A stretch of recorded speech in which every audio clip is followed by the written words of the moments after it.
Another breaking development on that Apache helicopter that was shot down near the Strait of Hormuz. A U.S. official tells Fox that the military is now investigating whether or not Iran meant to fire at the aircraft. The two airmen were rescued by an unmanned drone surface ship and are doing okay. Joining us now is Marc Thiessen, Fox News contributor and former speechwriter to George W. Bush. So here's what President Trump put out on True Social about this within the last hour. He said, quote, "I've just been informed by our great military that last night the Iranians shot down one of our highly sophisticated Apache helicopters while patrolling over the Strait of Hormuz. There were two pilots involved. Both are safe and uninjured. Nevertheless, the United States must, of necessity, respond to this attack."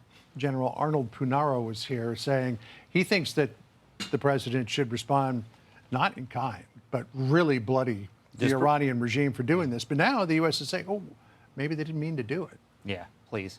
Look, the president has been incredibly patient with the Iranians, and this is how they reward his patience.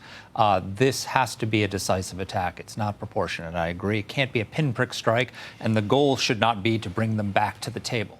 The president said that if the Iranians killed a single American, that would be resuming combat, and they listened to that, and they just tried to kill some Americans.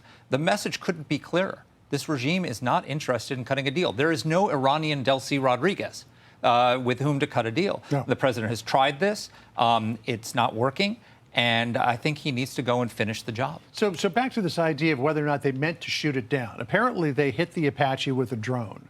First of all, I'm a little surprised that an aircraft as sophisticated and heavily armored and deadly in the skies as the Apache could be shot down by an Iranian Shahed drone. Yeah.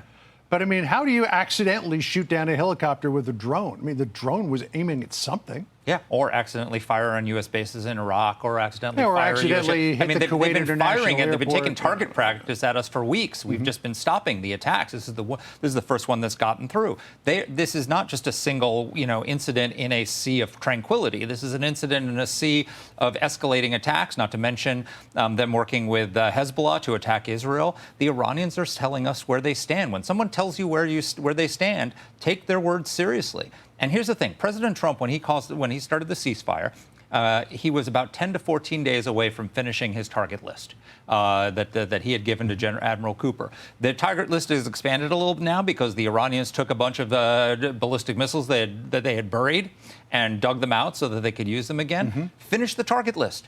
Go out and finish Operation Epic Fury, which was stopped at about the 20-yard line. Take it into the finish line, announce that you've achieved your objectives. Then, once they've been disarmed of all that capability, open up the strait by force, and then over time hand that off to an international coalition, and then arm and train the Iranian people to take down this regime. But the president keeps talking about the idea of a peace deal. He held a gaggle with the press after the Knicks game last night. This is what he said here. Yeah. We have ongoing negotiations in Iran and with Iran, and that hasn't stopped. And we could have at least an idea by 1 or 2 days from now, but I think it's going well. The blockade continues to hold 100%.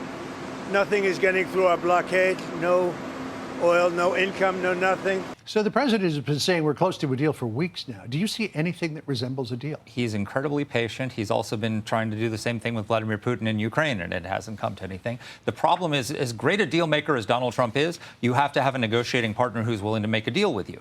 And in Russia, he doesn't seem to have that, though maybe that's changing. And in Iran, it's very clear that he doesn't have a negotiating partner because there's no Delcy Rodriguez. As the president said, these people are sick. Just nuts. These people, and when you're talking about moderates versus, it's like saying that we killed Hitler and now we've got the really bad Nazis, or now we've got the moderate Nazis. There's no moderate Nazis, and there are no moderate Iranian Islamic radicals.